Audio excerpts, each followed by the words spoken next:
What's up, folks? I am in Hazard, Kentucky, here in the heart of Appalachia, preparing for a documentary screening this evening, and I'm hoping to be joined by Emily Hudson, Pastor Emily Hudson. Here, she's featured in my documentary film, The Indelible Appalachians. She was born and raised here in Hazard, Kentucky, and since I am here, I might as well show you all some of what this town has to offer. Now, recently, it has been affected by some of the flooding that has been happening in the Appalachia region, and right now they are recovering from that. There's crews everywhere from the city that's working to get that done. But like they say, Appalachia strong, and so we'll see how the city responds and how everyone bounces back. But in the meantime, this is the sign identifying who the founder of Hazard is, and it looks like Elijah Combs and 7 of his brothers came with their parents from Virginia to Kentucky in 1790, and he was the first settler here. Now, I'm not necessarily sure which indigenous folks were here prior to that, but I can definitely look into that as well. While I'm here, I plan on visiting a former school that was strictly for African Americans, and Emily, she's going to take us there to provide us to provide us that information. So it's a quintessential small town America. You have the American flags everywhere, and it is in Perry County, which was founded in 1821, and here is a historical marker for that. So let's check it out. Formed from parts of Clay and Floyd counties, both Hazard, the county seat, and the county named for Commodore Oliver Hazard Perry. And there's Emily right there. My ride is here. Let me jump over here, excuse me. That was quick. So we just stopped in the middle of the street in Hazard, right? That reminds me of me back in the day. My little small hometown. Yeah. Oh man, I was walking around and. I've been walking around. Just say hi real quick. You can just say what's up. Oh, hi, what's up?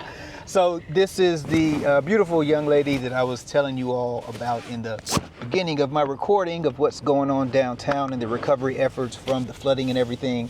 And hopefully we have some time to stop by the location where their school is at. So I'll check back in a second. Peace. All right, so we're driving, but we're going to keep the party going here. So one of the things that we were talking about before we decided to jump back on here is I had asked you, because this is such a highly concentrated area of people that have known each other for so many decades, that people that share the last surnames of different races, you have to know that there's a connection, right? Yeah, there is, yeah. And so how does that play out in the community? Well, like I said, a lot of the black community don't think about that. But where my sister mostly has really been doing the genealogy thing and finding the connections. The White Combs, they brought those 2 enslaved men that I was talking about. Right. They brought them over from Virginia. They came from Virginia too and settled this land. They had about 6, 7 brothers, and they settled the land. So, in doing research, we know that the Black Combs family, came from that. Like I said, Olingers came over from Virginia. He came over free. Okay. So, Daniel Boone Olinger. Daniel Boone Olinger. Yep. And then the Walkers came over from Leslie County. Okay. And there were some that came from Clay County. Because you have to look at the way back when, before the counties were solidified. Right. You look at some of those counties were the same, before they said, okay, now this is Clay and now this is Leslie, or this is Perry. Perry was formed out of this county and that county, that kind of a thing. So, yeah, there's a connection. Clearly. Yeah. Now, the last time I was here, you took me to a place that Rex Scott was, unfortunately, a tree where he was hanged from. And you Yeah. had just mentioned a town that wasn't as bad as, I think you said Corbin, Yeah. but it was pretty bad. And, you know, we know that sundown towns were a real thing. And the state of Illinois, which is ironically in the Midwest, had the most sundown towns. But what was life like here for black folks after dark during that time period? Well, that town I mentioned is like 30 miles down the road up that way. Okay. And but here, I don't think we saw that to that extent. But it was here because the Ku Klux Klan was here. And you know, if the Klan is here, then you have that hate, you have that, you know, I always felt like there was a force here that tried to keep black folks underneath a certain bar. Right. And from being successful and things like that. Because when black folks moved away from here, they were successful lawyers, teachers, doctors, all of those kind of things. Why couldn't they do that here? Right. You know?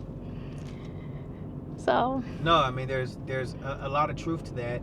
And I've always kind of been under the impression sometimes when I visit certain places that, like I've been to rural towns in Mississippi, I've been to rural towns in Alabama, and even though that there were some challenges with race relations, there was still a commonality because they were mostly poor. Right, exactly, the economic thing. Right, from an economic standpoint. And then we know, right, you know, during Reconstruction, there were more black folks working side by side with white folks back in the day. So what are your thoughts about those dynamics being in a town like Hazard? Yeah, I think where the economic standpoint and classism is there, that played a very important role because when I talk about those commonalities, I always put it like this: soup, beans, and cornbread. Mm-hmm. You can go to a black family's table, say on a Sunday afternoon, you'll find soup, beans, and cornbread. Mm-hmm.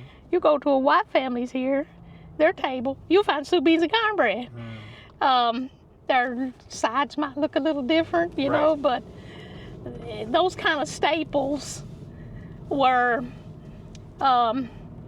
culturally across the board. And they ate them. They ate those and fixed those kind of meals because they stretched. Yeah, they stretched. Yeah. Boy, they busy today, but we just gonna run in here and get these trays. We're in food. We're at Food City. We're at Food City grabbing some stuff for an event tonight. But yeah, we may jump back on. We may not. I ask a lot of questions, and she's just being very gracious in answering them. I'm just rambling on. But right now, we got to go grab some food, so I might be back on. Peace. Okay, so we are at Liberty Village Park, and you said that this was predominantly a black neighborhood? This used to be, we called it Liberty Street, Big Bottoms. But yeah, it used to be a whole black community, and I'll say self-contained black community. Okay. When urban renewal came, and if you look at the Louisville Courier Journal, it shows Robert Kennedy and some of the other politicians walking out of this holler. So this is where they were at. This is where they were. And you could see how the houses were and so forth. Urban renewal came, everything changed after that. I'm not sure what's going on up here. Yeah, hopefully everyone's all right. So unfortunately, there's a ambulance that's up here, so we don't know who. Get by. But we can possibly. So was there anything in particular that led them to Hazard, from a political standpoint? I'm not sure. It's something I plan on researching and writing about is urban renewal in Hazard. Because I've interviewed some of the black folks that was here, and we're gonna walk right up here. Okay. And they talked about how this was a community, it's a feel of a community, and then after urban renewal came, they tore down the school. Was that in the 40s or the 50s here? It was in the 60s. It was in the 60s, okay. And it's like it scattered everybody, and it just tore up that black community. Now this place is pretty much integrated. And Okay. But yeah, let's walk up here right Yeah, quick. and I'm gonna get you mic'd up real quick just so you can have a mic on you if you don't mind. Okay. Because right now we're not playing fair. I got one and you don't. All right. All right, y'all. So unfortunately, there had been something that transpired here. Not quite sure what it is, but we're hoping that this person is okay. So Hazard is in Perry County, Kentucky, and we're just going to get out and we're going to walk to the location. So did all of these homes, like how they're looking now, is that how they looked back then prior to? No, these were built by the Housing Authority. Okay. And before that, I mean, there was houses Okay. that the community, black folks lived in. Okay.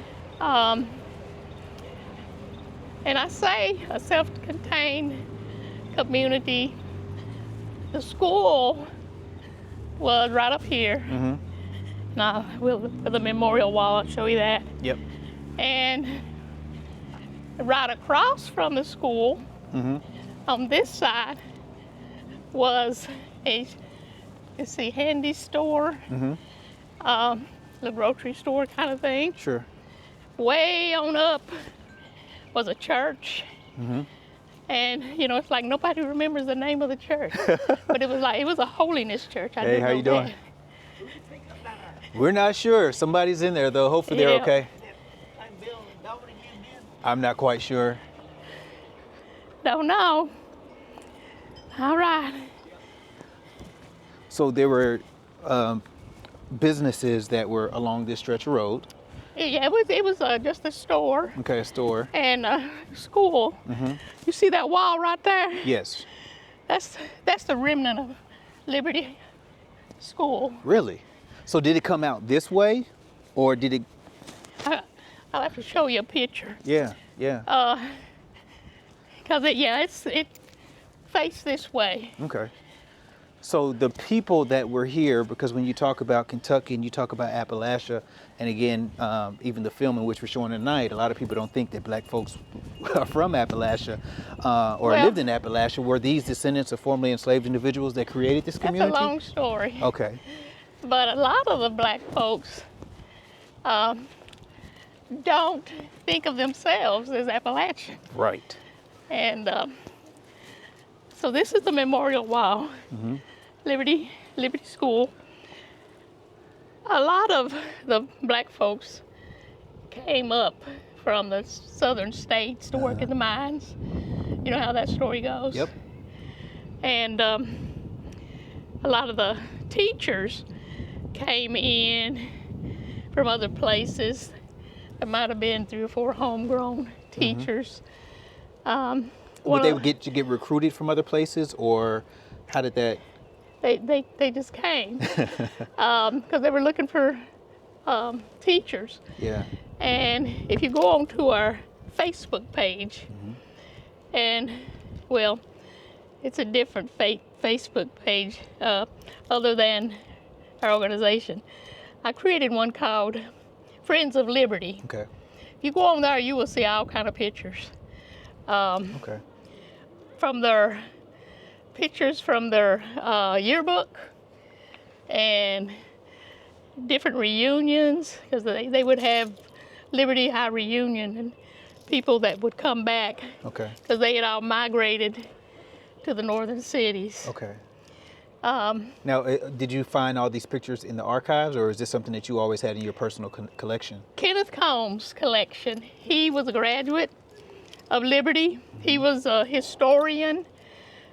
His daughter has all of his things. Wow. And but he, one of the Liberty reunion books he put together, and it has all these pictures in it. So I do encourage you to go take a look at that. Most definitely. Yeah. So can we come in and look at some of the names that are here?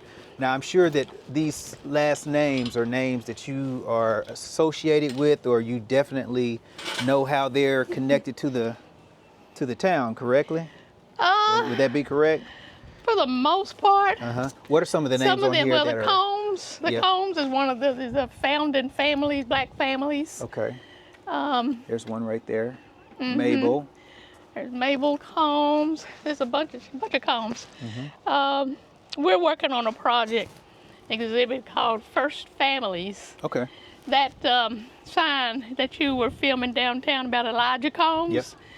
Yep. His brother, one of his brothers, because he had several brothers, owned two men who were enslaved.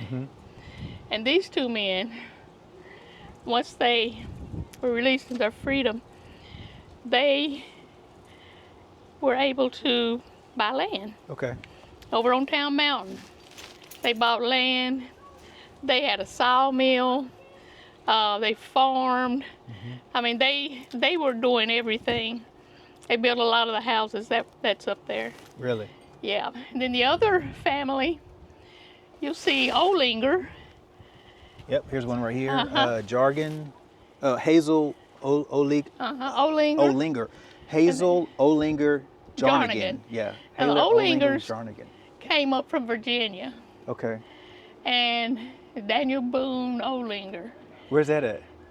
Well, he's not up here. Oh, I thought that. But he came up with a pastor, a black pastor, when they were trying to establish a church over on Town Mountain. Okay.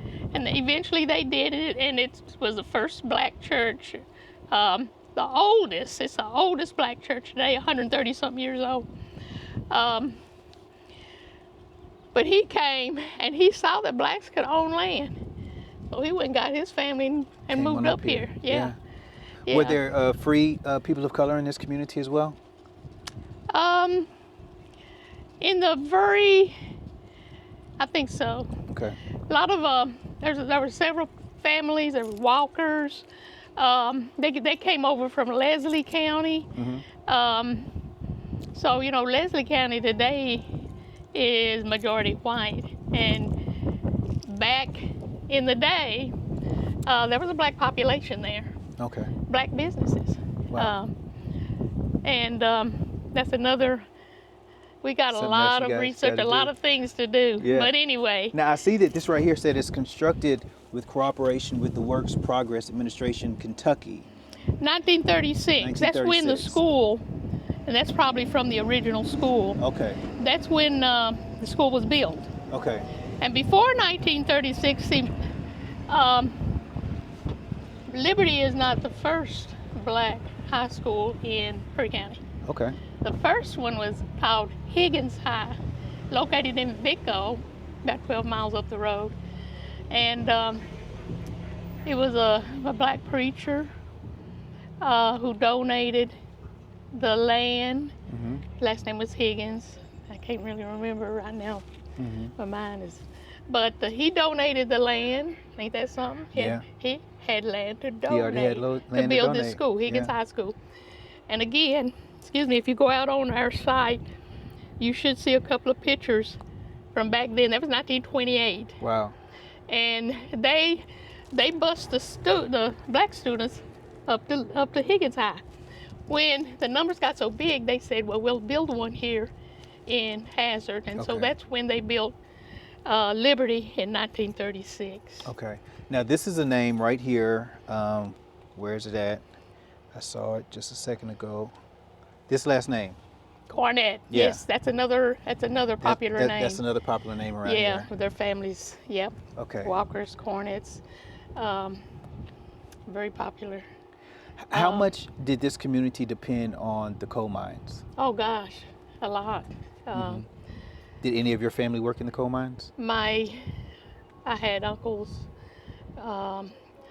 My granddad on my dad's side, he worked in the mines. He actually came up from the South. Okay. He was originally from, I think, Georgia. Okay. And his family, they were living in Pruden, Tennessee. And a tornado came through there and wiped that little city out. Wow. So they ended up coming here. He brought his family up here to work in mines up in Kodak. Okay. That's on the other side of Vico. And but yeah, the coal mines, there were so many, and there was a lot of black folks. Yeah. Do you feel like when the as it relates to industry and economics and individuals being able to create stability and everything, when the coal mines did not exist anymore, like what type of devastating effect did that Well, the have on families it? left. The black families, white families, and black families left, but it hurt so for the black families, that presence to leave. I'll share this because I'm telling this story whenever I get the chance. Absolutely. Back in 2022, when that flood hit, it was a bad flood, and the World Central Kitchen was here feeding people. One of the volunteers was a black man from Philadelphia. Okay. And he called me one day on the phone. I said, "How in the world did you get my name?" He said, "Well, you're on." I looked up, I found you on the internet. So he said he was doing what he normally does after he finishes his volunteer stint, and that was to drive through the communities and look at the devastation for himself. Yeah. So he called and he said, "Where's all the black people?" I said, "Well, we're here." Yeah, clearly. It's just not like, in your city and where you have blocks and blocks and blocks of just black folks. Yeah. That's not the way it is here. We're scattered. Yeah. And, he said, "Well, give me a address from a GPS." I said, "It don't work like that. You'll get lost up in the mountains somewhere." And so I was sharing with him some of the history, black history in the area. And he had just left Perry County. He was going through Knott County on his way to Letcher County. And he said this statement, and it just sticks with me and really drives me now to do what we're doing. And he said, "Unless I see the evidence, I won't believe black people lived here." Wow. So that's what we're doing, trying to gather that evidence, because we were here. Yeah. We're still here. Most definitely. Yeah. You also said something very interesting, and I know we got to get ready to get out of here.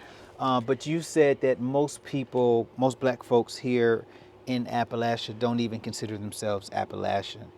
And I think that that's very important, because when you talk about folks from the Low Country that are Gullah Geechee, like they stamp that. You know what I'm saying? Like that's who we are.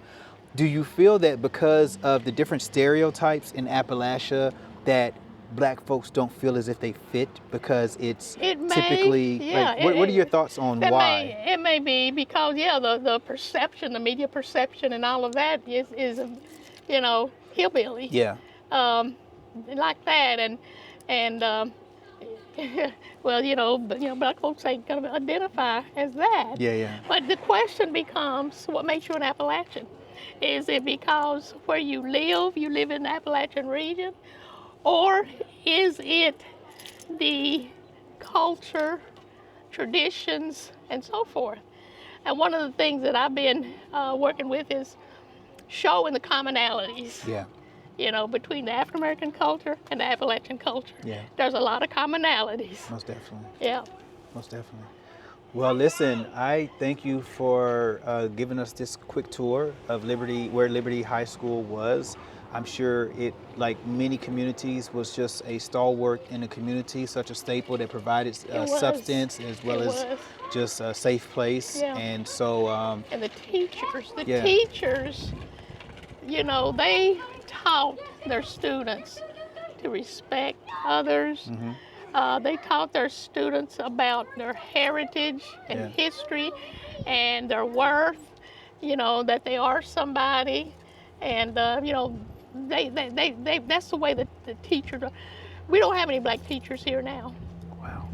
And so, our black students miss that.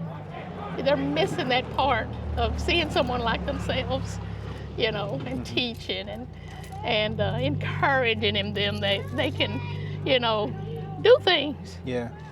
So that's something else that we're working on. So. Absolutely. Yeah. Absolutely. Got a lot of work to do. Got a lot of work to do. Hey, how y'all doing? Good. Y'all having a good time? Hey, good. That's what's up. I used to love riding my bike as a kid. And this is the big memorial sign for it in honor of those who attended Liberty High School 1937 to 1956. And these were the teachers that you're talking about that Yeah. help shape and mold the minds of the students here. And after segregation was over, after integration, the only teachers that went into the Hazard school system, Molly Adams, Ovetta Basie, Susie Perrier, I think she was a librarian, Okay. A.D. Perrier, I think he substituted as I remember. Yeah. And all the other ones, they Yeah. left. Yeah. Were you a part of this creation? No. Okay. I lived in Cleveland Yeah. for about 10 years, and I think this went on while I was in Cleveland. But I was coming back and Coming forth, back home, yeah. do oral history and all of that kind of a thing. Yeah. Yeah. Okay. Well, that has been our quick tour here in Hazard. I wish we had more time. I would definitely be back because she's such a sweet lady and she does so much work here in the Appalachia region, making sure that Blackness is identified as well as preserved. And as you hear, she has a lot of things that are going on right now with the organization. And what I will do is in the description of this YouTube video, I will put that information, her Facebook page, as well as the website, because you all do have a website, on how you're able to find and support. So thanks for tuning in. Subscribe and share. Peace. Thank you.